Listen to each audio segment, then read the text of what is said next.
Et on poursuit bien évidemment avec ces thématiques immobilières et on s'intéresse maintenant au SCPI avec Paul Bourdois. Bonjour. Bonjour. Vous êtes le cofondateur de France SCPI. Alors c'est un thème qui revient de plus en plus à la mode. Pourquoi est-ce que ce placement est devenu tellement tendance? On a l'impression que les SCPI c'est presque un vieux truc un peu poussiéreux fait pour les grands-parents, non?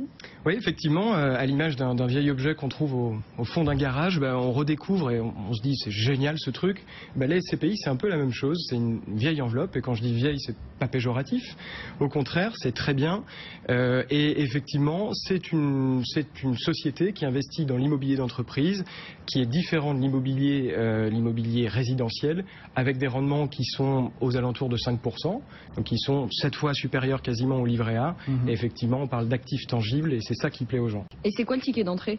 Alors le ticket d'entrée, c'est vous pouvez investir à partir de 200 €, donc c'est accessible à tout type d'épargnant. Et justement, je voulais vous en parler parce qu'on en a parlé un petit peu ensemble. Vous, votre idée, c'est d'essayer d'élargir les clients des SCPI. Pourquoi? Parce qu'aujourd'hui, c'est vraiment, comme le disait Cédric, nos grands-parents qui investissent et finalement pas la jeune génération, alors que c'est un bon plan. C'est ça que vous essayez, en tout cas au sein de votre société, de promouvoir? Absolument. Avec Olivier, avec qui on a fondé France SCPI, on a fait un constat. Et ce constat, évidemment, on l'a eu en discutant avec nos amis, les gens qui nous entourent, les trentenaires. C'est notre âge, c'est notre génération. Et qui nous disent, voilà, moi j'ai 30 ans aujourd'hui, j'ai une épargne. Je sais que l'immobilier c'est bien, mais dans le même temps, les grandes métropoles ça coûte cher. J'ai pas envie de m'inscrire comme mes parents dans un projet à long terme. Et voilà, j'ai besoin de faire quelque chose. Et on a compris que notre génération avait besoin de flexibilité, de liberté. Et aujourd'hui, quelqu'un qui est cadre à la Défense, peut-être que demain il ouvrira un bar à huîtres dans le sud-ouest ou il sera en Asie, effectivement. Et donc nous on trouve, mais c'est notre conviction, on trouve que les SCPI c'est énormément adapté aux trentenaires et aujourd'hui parmi les acteurs installés personne n'en parle. Donc nous on est allé dans cette dynamique là de faire quelque chose, rajeunir les SCPI. Exactement. Et d'ailleurs votre site il est hyper pédago, hein. C'est vraiment Merci, on a essayé de simplifier. Non, mais je le dis parce qu'effectivement, moi, vous me dites SCPI au départ, il y a 3 semaines, je vous aurais regardé avec des grands yeux ronds en vous disant mais qu'est-ce que c'est et qu'est-ce que ça m'apporte? Oui, mais il y a 3 semaines, vous n'étiez pas encore experte immobilier, Marie.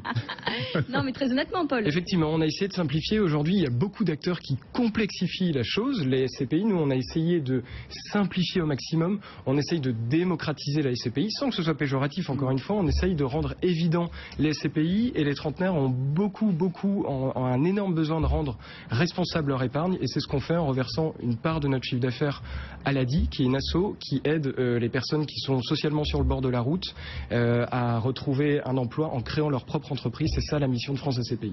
Et bien voilà, ça s'appelle France SCPI et ça vous permet de découvrir, si vous ne connaissez pas encore ce monde, des SCPI et son cofondateur Paul Bourdois était avec nous. Merci beaucoup. Merci. Bon retour. Le CAC 40 toujours en très légère baisse, là, moins 0,2%, 4635 points en ce moment à la bourse de Paris.